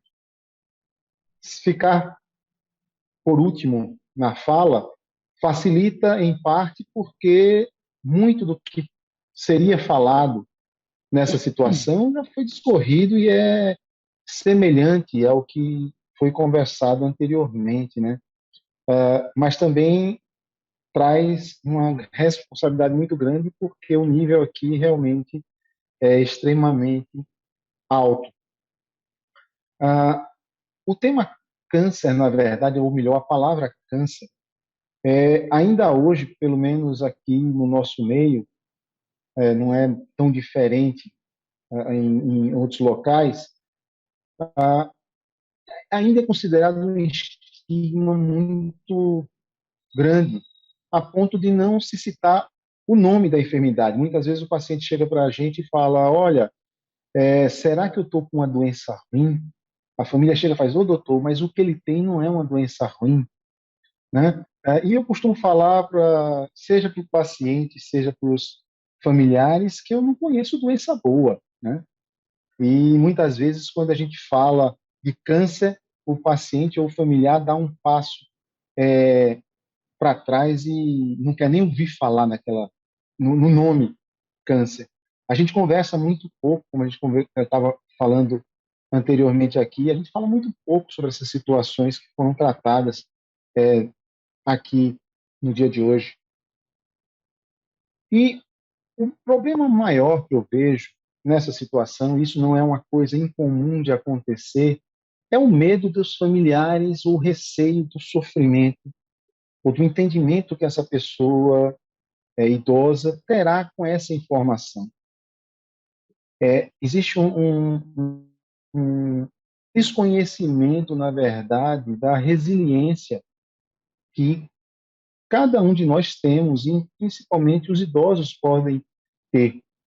Muitas vezes, os idosos eles são vistos como pessoas frágeis, pessoas desgastadas, que muitas vezes demonstram quase impossibilidade de contribuir para a sociedade com o intuito de crescer, de crescimento, na verdade. E o que os estudos mostram é o completamente oposto.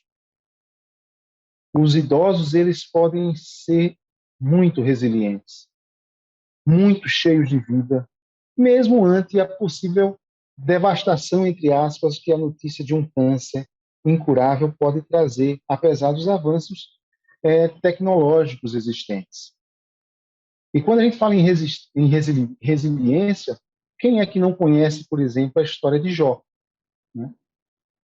A história de Jó é exemplar para a compreensão desse fenômeno que é a resiliência, visto sob o ângulo de sofrimento, de perdas e dos recursos que foram mobilizados para enfrentá-los.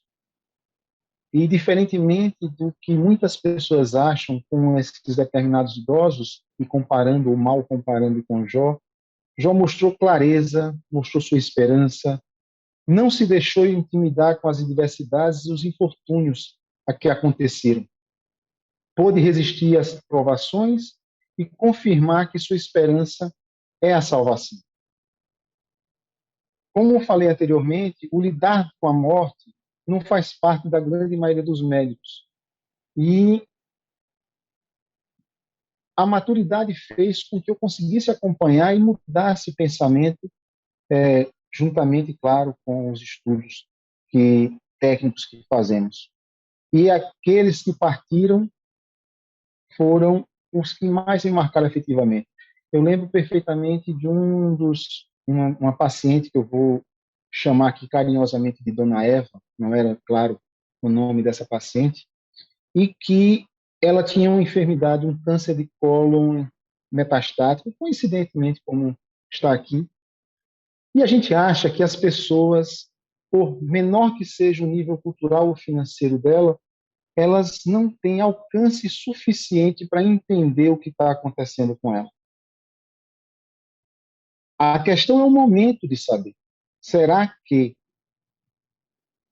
em primeira conversa com o paciente, é o momento da gente falar sobre tudo o que está acontecendo com ela? Eu não estou falando aqui do paciente que já faz acompanhamento ao longo do tempo, mas muitas vezes você é chamado a avaliar, ou um paciente lhe procura no ambulatório, no consultório, como uma primeira intervenção, e a gente muitas vezes pode precisar entender mais o que está acontecendo com aquele paciente, enxergar melhor como funciona a vida daquela família, qual a espiritualidade, qual é o alcance do conhecimento de cada um. E, claro, qual é a possibilidade de alcance dessa pessoa à finitude da vida.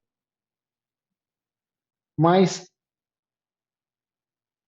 como já foi falado anteriormente também aqui, o que fazer com um paciente idoso, onde já viveu muito mais da metade da vida do habitual, independente da condição do câncer incurável que ele possa ter, que a gente está falando desse metastático, de um paciente de 82 anos, mas que pode ter muitos problemas a serem resolvidos, inclusive, onde ele, não sabendo da sua real situação, pode deixar essa situação continuar da forma que está hoje. Quantas foram as pessoas que, ao saber de uma situação incurável, procuraram resolver problemas familiares que tinham pendentes? Quantas reconciliações muitos de nós vivenciamos em nossa trajetória profissional? Não é a falta de possibilidade razoável de resposta a tratamentos específicos que não poderão, não deverá ser um tabu ou um muro que não pode ser transposto, na minha opinião, a ser informado para o paciente da sua real situação. E claro que a gente precisa se colocar com o outro. Se colocar com o outro não só em termos técnicos, porque a gente precisa também conversar a linguagem do outro. O médico, muitas vezes, ele sobe no pedestal de que é o dono supremo do conhecimento e falta a ele a sensibilidade de chegar e olhar o outro com benevolência, com solidariedade. E isso me faz lembrar um pensamento, uma frase, melhor dizendo, do Nelson Mandela, onde ele dizia que se você falar com ele, ou melhor, se você fala com um homem numa linguagem que ele compreende, isso entra na cabeça dele. Se você fala com ele em sua própria linguagem, você atinge o seu coração. E, na verdade, muitas vezes o que o paciente precisa não é só do profissional técnico. Apesar dos avanços tecnológicos existentes, o que ele precisa é de uma pessoa que saiba que vai cuidar dele naqueles dias que ele ainda tem de vida, que vai ouvir ele. A gente precisa ter um ambiente, na verdade, ou construir um ambiente de conforto emocional, demonstrar interesse não só pelo paciente, mas pela doença do paciente, trazer empatia para com o outro, mostrar o seu desejo de ajuda para com o outro, mesmo que sua intervenção técnica, do ponto de vista de terapêutica, ela não possa ser muitas vezes utilizada. Trazer esse paciente para compreender a sua situação, e não só ele, mas os familiares.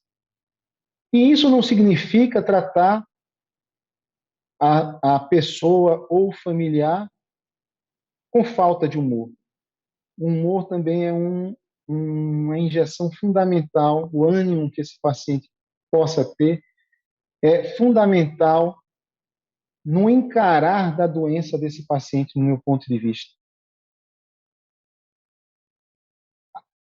Um dos problemas maiores que nós temos atualmente com relação a denúncias, por exemplo, que chegam nos conselhos de medicina, é por falta ou quebra na relação médico-paciente.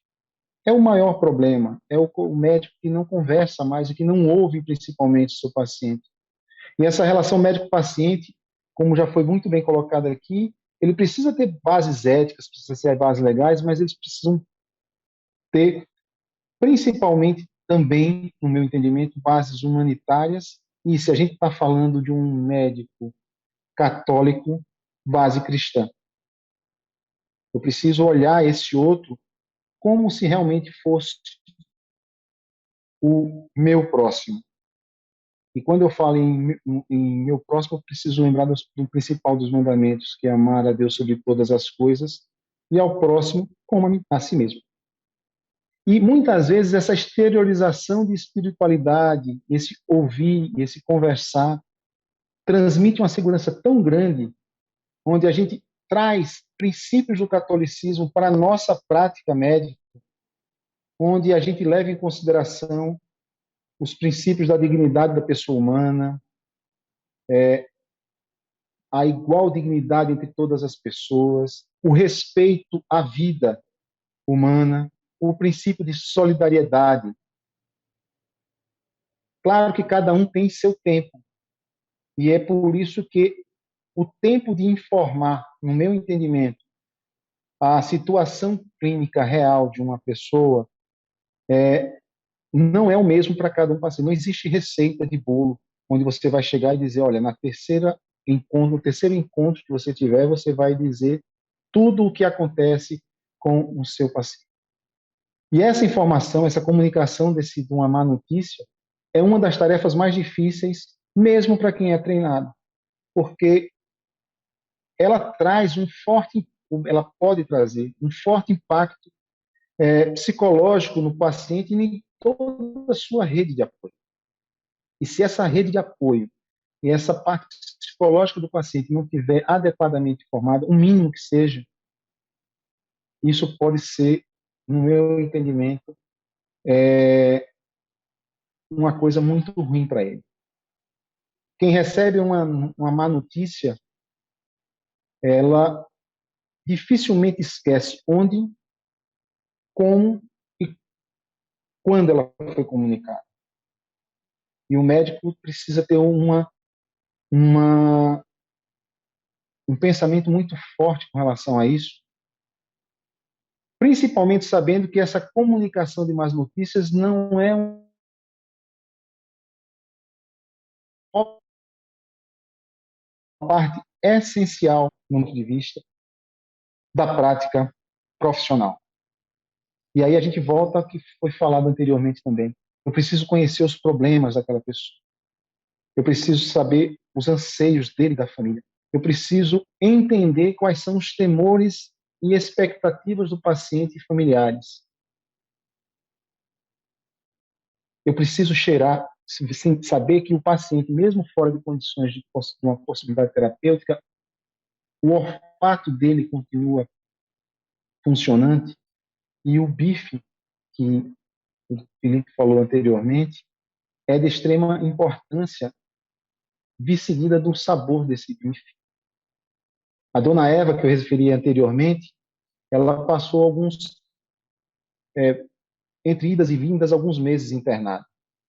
E a última internação da dona Eva, ela passou o aniversário no hospital. E por coincidência, como eu falei, era uma idosa com um câncer de colo avançado, com metástase, já carcinomatose peritoneal. E no dia do aniversário dela, ela ainda estava lúcida, mas já dentro daquelas condições mais de manutenção de dignidade. Mas ela estava completamente consciente. E a gente chegou e fez, olha, vamos comprar um bolo de aniversário para a dona Eva e vamos cantar os parabéns, juntamos a equipe e vamos cantar os parabéns para a dona Eva. E lembro como hoje que eu cheguei para a dona Eva e fiz, dona Eva, se a senhora pudesse escolher um presente para ganhar no dia de hoje, o que a senhora escolheria? E ela olhou para a gente e fez, doutor, eu queria tomar um picolé. Aí eu falei, qualquer picolé? Ela disse, não, porque o que eu mais gosto é morango. E eu falei, a senhora vai tomar seu picolé? E a filha dela olhou para mim assustada e fez, mas doutor, ela não tem condições de comer. Tudo que ela está comendo, ela está vomitando. Mas ela precisa sentir o gosto do bife. Ela precisa sentir, pela última vez, aquele será o último aniversário e aquele será o último desejo. Ela tomou o picolé de morango. E talvez tenha sido uma das melhores coisas que a gente fez por Dona Eva naqueles últimos dias de vida da Dona Eva. A gente precisa facilitar o alívio dos sintomas de modo eficaz e, para isso, o paciente ele precisa ter entendimento do que está acontecendo com ele. Mas, para isso, a gente precisa dar tempo e oferecer oportunidades para também resolver aqueles conflitos pendentes que nós não sabemos muitas vezes que acontecem. E ele não pode estar só. Isso tudo, no meu pensamento, ele faz com que a solidão desse paciente não seja tão grande. Ele precisa saber que, mesmo tendo uma doença como ele tem, ele tem que saber que existem pessoas que se importam com ele. A doutora Cicely Saunders, em um artigo já de longa data, publicado no British Medical Journal, falando sobre dor total, deve ser do conhecimento dos senhores, e ela dizia: eu me importo pelo fato de você ser você. Me importo até o momento de sua última vida. E farei tudo o que está ao meu alcance, não somente para ajudar você a morrer em paz, mas também para você viver até o último dia de sua morte. E eu acho que a gente vai acabar entrando no axioma da medicina, que é extremamente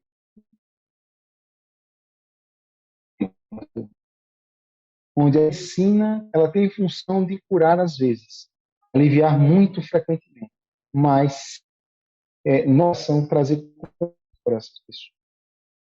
E para isso eu preciso criar um laço muito grande entre o meu paciente e a mim. E se eu não tiver esse sentimento de lealdade com a verdade, ele pode me ver não como um amigo mais. Amigo no sentido de ele vai segurar minha mão até o final e não vai me abandonar. Então, em síntese, eu creio que o paciente precisa sim saber. Sempre o que for possível, saber o que ele realmente tem, porque isso facilita muito o entendimento do seu tratamento. Doutor Benício, por favor, repete a frase, a frase forte que o senhor falou. Qual delas? Eu não sei qual foi a frase. Tem uma frase que da assistência. É uma falha. Aliviar a dor. Da Cicely Saunders? Isso. É isso? Isso. Eu me importo pelo fato de você ser você. Me importa até o último momento de sua vida. E farei tudo o que está ao meu alcance, não somente para ajudar você a morrer em paz, mas também para você viver até o último dia da morte. Não sei se foi essa frase. Bonito. Doutor Benício, eu acho que foi providencial que esse tema ficasse por final, porque remeteu a tudo que a gente discutiu, né? É um ato de misericórdia, mas é uma violência extrema. Você só negar à pessoa informação sobre a condição em que ela própria se encontra. É como se você estivesse remetendo à primeira fala do Dr. Franco, cedendo a pessoa, né? A pessoa está completamente desligada do que está acontecendo. Ela não tem sequer a chance de fazer um testamento vital, porque a hora já passou, né? Mas pode ser que isso dispare a oportunidade de discutir com o médico, de conversar, de elaborar a ideia, colocar num documento que vai ter uma validade para a hora de ser usado. Então, a pessoa está perdendo essa oportunidade de falar, inclusive, o que é que ela quer sobre alimentação, se ela quer ser alimentada por via parenteral, por via nasoenteral, né? Então, isso vai nos remetendo a cada um dos temas anteriores. Todas as soluções que nós discutimos aqui ficam completamente impossibilitadas se, por princípio, eu nem sei o que é que eu tenho, eu nem sei qual é a gravidade da minha situação, né? Não tem heteronomia pior do que essa, porque todo o resto das decisões será sem a minha participação, já que eu estou, né, alijado da informação crucial que dispararia todas as decisões a serem tomadas. Doutor Felipe. Bruno, eu gostaria de reforçar, assim, assinar embaixo as palavras do Benício. Realmente você tem toda a razão, fechou todos os temas discutidos aqui, e dizer, assim, para quem está nos assistindo, que o ato de comunicar uma notícia difícil, ela pode e deve ser treinada. Não é para coisa que não acontece na nossa formação médica. A gente vai aprendendo um com o outro, aprende mal porque na nossa formação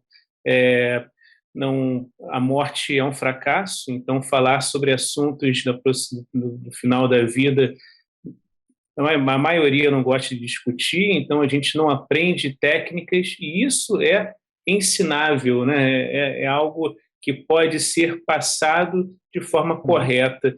E a empatia, ela também pode ser treinada, até movimentos e gestos que você facilita e mostra que você está do lado da pessoa. Agora, para de você desenvolver a compaixão a partir dessa empatia, você precisa estar exatamente com o outro. Estar com o outro, você precisa estar pleno ali, né? Você não consegue, a partir de protocolos, de diretrizes de comunicação de uma notícia, seguir ao pé da letra e comunicar atingindo, como o Benício falou, o coração, né? Não a mente, mas o coração daquela pessoa. E para você atingir o coração, você precisa estar pleno para aquela pessoa, até para ter a sabedoria de perceber se ela quer de fato saber. Porque da mesma forma que é errado você deixar de falar, também é exagerado você querer oferecer a ditadura da verdade, né? Se aquela pessoa não está apta a receber aquele momento. Então, eu gosto muito de você oferecer a sinceridade prudente, gradual e suportável para aquele indivíduo, né? Eu só queria fazer essa observação e agradecer mais uma vez aí a participação dessa riqueza aí dessa discussão. Excelente.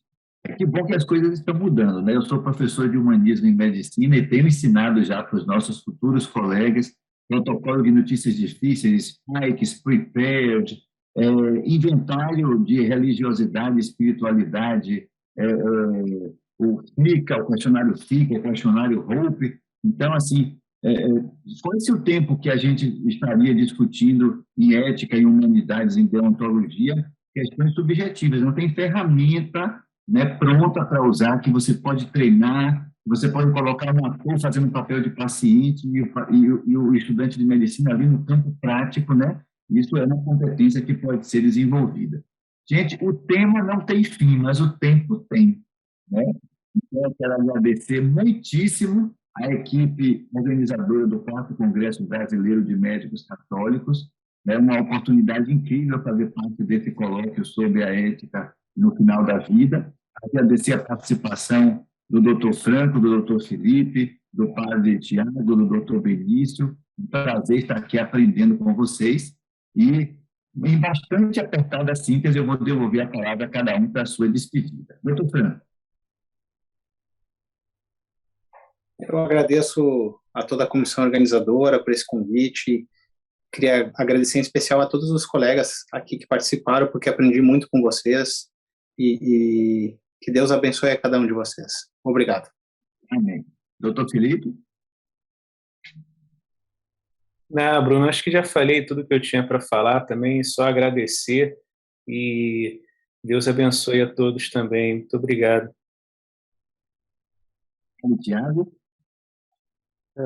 Eu quero dizer assim, que para mim foi muito bacana poder conversar com colegas médicos, com cristãos, e a gente assim, e perceber tanto quanto a gente tem em comum, tanto quanto que a gente precisa ter mais essas oportunidades de partilha, né? Tá? No dia a dia não é fácil você encontrar pessoas que possam, de certa maneira, conversar sobre esses temas que nós conversamos aqui. Meu muito obrigado a todos e esperemos que muito em breve a gente possa nos encontrar aí. Muito bem. Doutor Benício? Queria parabenizar a organização do 4º Congresso Brasileiro de Médicos Católicos e agradecer a honra de ter compartilhado com cada um de vocês esses momentos aqui que rapidamente passou a hora. A gente nem viu, na verdade, o tempo passar. Agradecer a gentileza de convite para esse colóquio, parabenizar cada um dos senhores aqui presentes pela partilha do conhecimento. Queria também fazer um agradecimento especial ao professor Fernando Maia, que é o presidente da Associação de Médicos Católicos aqui de Alagoas, pela indicação do meu nome para participar aqui desse colóquio. E desejar que Deus abençoe a todos a vocês em suas trajetórias, em suas famílias também. Um grande abraço. Muito bem, queremos agradecer a Deus por esse momento de partilha, por esse encontro, por tanto aprendizado, e pedir a Deus que abençoe a cada um de nós, nossas famílias, o nosso trabalho, a nossa missão e o nosso encontro, que deve acontecer muito em breve. O Senhor esteja convosco, Ele está no meio de nós. E o Senhor nosso Deus Todo-Poderoso abençoe a cada um de nós, em nome do Pai, e do Filho, e do Espírito Santo.